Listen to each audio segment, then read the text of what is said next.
उसमें जब परमात्मा उनसे ये वार्ता कर रहे थे, समझा रहे थे, उन तपतशिला पर जल रहे प्राणियों को समझा रहे थे, तो उसी समय ये काल भगवान ज्योति निरंजन, जिसके विषय में कल जानकारी दी आपको पूर्ण रूप से, इसको श्राप लगा हुआ है 1,00,000 मानव शरीरधारी प्राणियों को नित खाने का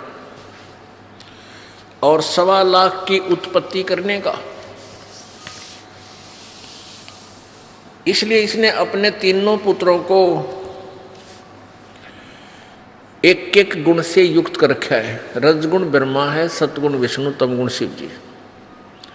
रजगुण ब्रह्मा के प्रभाव से प्रत्येक प्राणी संतानों उत्पत्ति करता है, ये जीव के बस की बात नहीं। और फिर यहाँ के संसारिक भौतिक सुखों की चाह इस रजोगुण के प्रभाव से ही आपके अंदर पनप रही है। जैसे कहीं छौंक लगता है, रसोई के अंदर मिर्चों का छौंक लगाया जाता सब्जी को।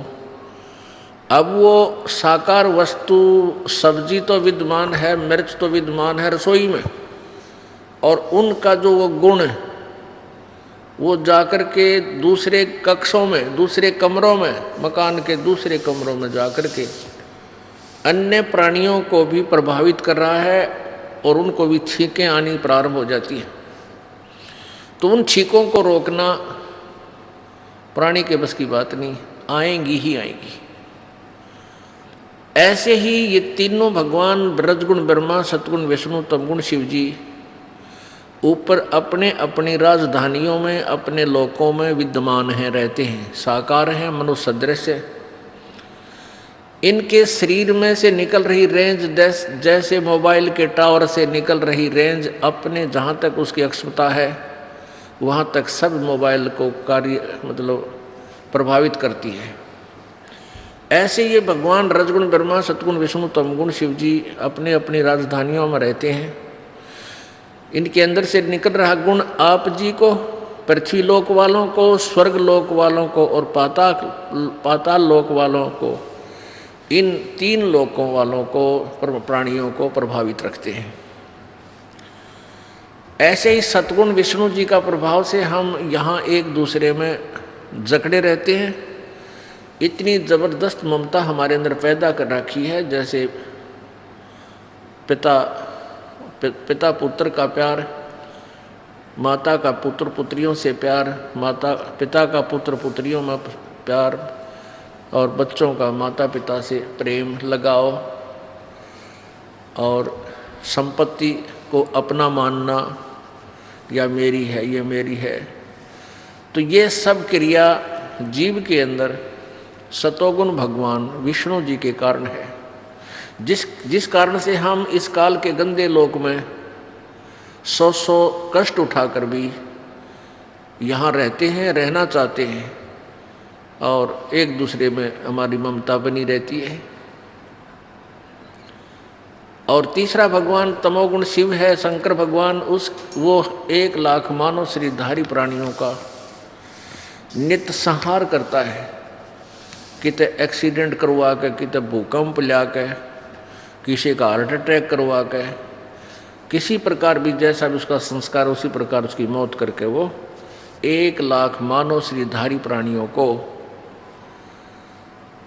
अपने पिता इस काल भगवान के पास भेज देता है। पुण्यात्माओं, कल आपने श्रीमद् देवी भागवत, जिसके अंदर हिंदी और संस्कृत दोनों लिपिबद्ध हैं, उसमें आपने पढ़ा अपनी आंखों से प्रोजेक्टर पे, भगवान शंकर दुखी होकर अपनी माता दुर्गा से पूछ रहे हैं, हे माता, यदि आप हम पर दयालु हैं, तो यदि आप हम पर दयालु हैं, आप कहते हो कि बच्चों तुम मुझे बहुत अच्छे लगते हो, बहुत प्यारे लगते हो, यदि आप हम पर दया युक्त हैं तो मुझे तमोगुण क्यों बना दिया? ब्रह्मा जी को रजगुण क्यों बनाया और विष्णु को सतगुण युक्त क्यों किया, क्यों बनाया? इनको भी मालूम है कि ये सब जुल्म हो रहा हमारे कारण ही हो रहा है। पर मिर्च के अंदर जो गुण है वो मिर्च उसको अपने आप ख़त्म नहीं कर सकती अपने गुण को, उसको पता भी है तो भी नहीं उसको वो समाप्त कर सकती। ऐसे ही इन भगवानों को भी मालूम है कि ये सब तुम्हारे कारण ही ये जुल्म हो रहा है।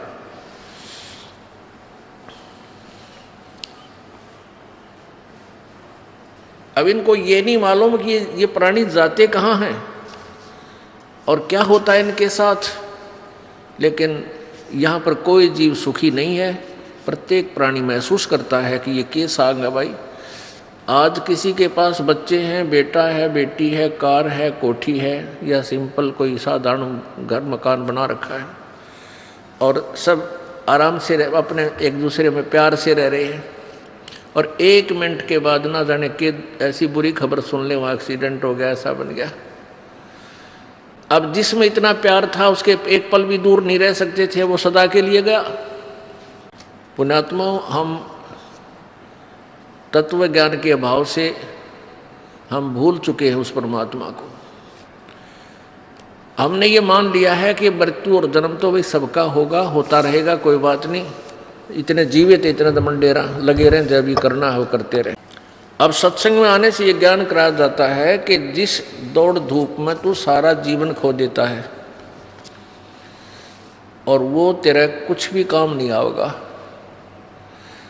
ये तो यहाँ एक रोजी रोटी अपना पेट भरने के लिए धंधा आप कर रहे हो, उसी के काम आएगा, भविष्य में कोई काम नहीं आएगा। अब पुण्यात्मा,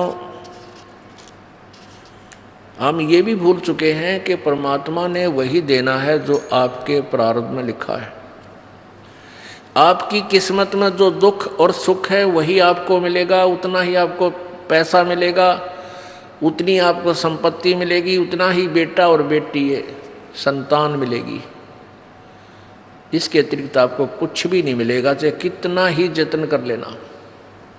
यदि आप किसी जंतर मंतर या किसी अन्य 2 नंबर के धंधे से धन कमाना चाहोगे, या कोई जंतर मंतर करके, कोई अटबट करके, कुछ क्रिया से यदि तुम कोशिश करोगे कोई संतान की, वो संतान आपकी दुश्मन बन जाएगी। कई कारण होते हैं, जैसे अब यहाँ प्रसंग एक और आपके मन में शंका उत्पन्न होगी कि भी जब भगवान परमात्मा वही देता है जो उसकी किस्मत में है, दुख और सुख, तो दुखी प्राणी अब सुखी कैसे होंगे। अब यहाँ यही पहलू समझाया जाता है, जैसे कल के सत्संग में आपको 3 परमात्मा बताए गए थे, एक सर्वब्रह्म, एक अक्षर ब्रह्म, एक परम अक्षर ब्रह्म। ये सर्वब्रह्म जो है, क्षर ब्रह्म, क्षर पुरुष, पुरुष कहो, ब्रह्म कहो, परमात्मा कहो, साहेब कहो, ये सर्वब्रह्म जो है ये काल है, ज्योति निरंजन है, ये 21 ब्रह्मांड का स्वामी है। और जो अक्षर ब्रह्म है ये 7 शंख, नील पद्म शंख ब्रह्मांड का स्वामी है। ये काल 1 लाख मानव शरीरधारी प्राणियों का आहार करता है।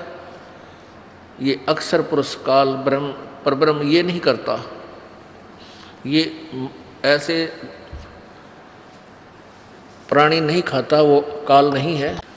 लेकिन प्राण ने तो ब्रह्म के अंतर्गत जितने प्राणी हैं, क्षर पुरुष के अंतर्गत जितने प्राणी हैं वो पूर्ण मोक्ष प्राप्त कर सकते, और न ही अक्षर पुरुष के अंतर्गत जितने प्राणी हैं वो भी पूर्ण मोक्ष प्राप्त नहीं कर सकते। उनकी जन्म और मृत्यु सदा के लिए समाप्त नहीं हो सकती। और ये उसके बाद ब्रह्म के पुत्र हैं ब्रह्मा विष्णु महेश, ये भी आपको जैसा आपका संस्कार है वही दे सकते हैं, इसमें परिवर्तन नहीं कर सकते। चाहे आपके भाग्य में सुख है तो सुख भी आपको दिलाएंगे, ये दुख है वो भी दुख भी आपको प्राप्त करवाएंगे, चाहे किसी तरह करवाना पड़े। और परब्रह्म के लोक में भी यही व्यवस्था है कि वो परब्रह्म जो उनकी किस्मत में है उसी को देता है, उसमें कोई परिवर्तन नहीं कर सकता। अब तीसरे नंबर के जो पूर्ण परमात्मा हैं, परम अक्षर ब्रह्म, उसके पास ये पावर है कि वो आपके प्रारब्ध में लिखे हुए पाप दंड को, पाप कर्मों को समाप्त कर सकता है, नाश कर सकता है, कर देता है। करता किसके है? जो पूर्ण संत से उपदेशी होता है, आजीवन मर्यादा में रहता है और विकार रहित रहता है, सब मर्यादाओं का पालन करता है, तो पूर्ण परमात्मा आपके भाग्य में जो दुख है, जो आपके प्रारब्ध में, आपकी किस्मत में, आप पाप के कारण जो आपको दंड मिलना है, उसको परमात्मा कैंसिल कर देंगे, समाप्त कर देंगे।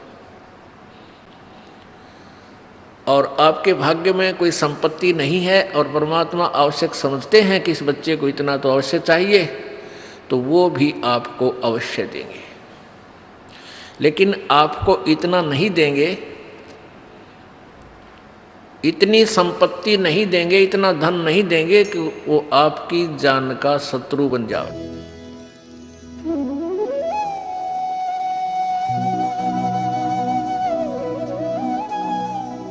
अगर आप ये वीडियो YouTube पर देख रहे हैं तो हमारे चैनल को सब्सक्राइब करें और बेल आइकन को दबाना ना भूलें। अगर आप Facebook पर ये वीडियो देख रहे हैं तो हमारे पेज को लाइक करें।